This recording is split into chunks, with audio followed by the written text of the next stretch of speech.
there's always a debate what's the most popular grape in the world, but what's the most planted grape in the world, because it depends how many vines you plant, how many hectares, how much you produce. But there's a consensus to say that the most producing grape in the world is Cabernet Sauvignon.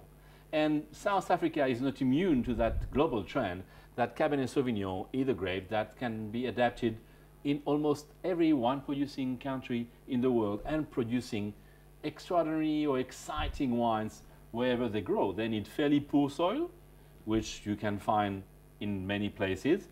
They can handle the heat stress relatively well, not too well. They need enough water during the growing season, otherwise they develop too much greenness and pyrazine flavors.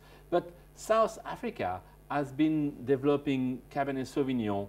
I mean, it's been on the backbone of the base wine of South Africa for a while, and Nederburg is not immune to that neither. So we're going to taste now a Cabernet Sauvignon 2018 for our most famous national brand, which is Nederburg. What do you have in your glass, Cathy? So I have a really deep color, deep, dense, purple and red flashes throughout with a little bit of black. So that to me speaks of one of the Bordeaux varieties. In the glass, there's that spearmint again, some minty character or eucalyptus if you want to say, with a lot of plum, black plum fruit, and some black berries. I'm not really getting cassis on this wine. It's more blackberries and plum for me, but those are also characteristic of Cab. But I can see on the nose when you came about mint, it reminds me, my grandmother used to give me this reckless alcohol, this reckless mint on a sugar when I was traveling. And you have this nose of pure, it's not peppermint, it's spearmint. Spearmint. Spearmint on it. And that's really standing out without being aggressive, but it's helping the red fruit and the black fruit, like the black currant you find, to balance itself. And then on the palate, that black fruit carries through with lots of plum. It's really quite ripe, so it's a very fruity wine. There's again that little acid grip and twist for you that gives you the freshness. But this wine has a little bit of residual sugar on it. I can feel a lot of brownness balancing this zingy acidity on the finish.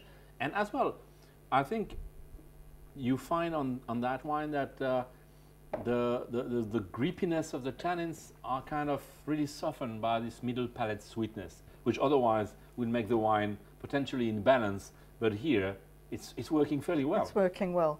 And I think we've got to remember that Cabernet is known as the king of grapes because of this tannin structure that it brings to a wine. I mean, it's intense, huh?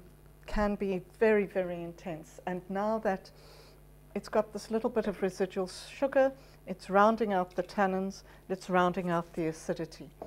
So a more commercially available cab and produced in really large quantities, but a firm favorite in restaurants and in homes around South Africa and in other places, in particularly in Africa. Yeah, I think as well this sweetness is helping to make the Cabernet Sauvignon, which when young can be fairly deterring, if I may say so, because Cabernet Sauvignon is always grippy.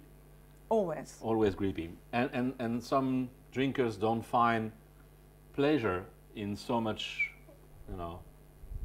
bold tannins. So I think there's a good balance here between, you'll find the sweetness in the middle palate, which is balanced by the grippy finish. Probably one of the one you'll identify fairly clearly in the blind testing. That was the Cabernet Sauvignon 2018 from Nederburg.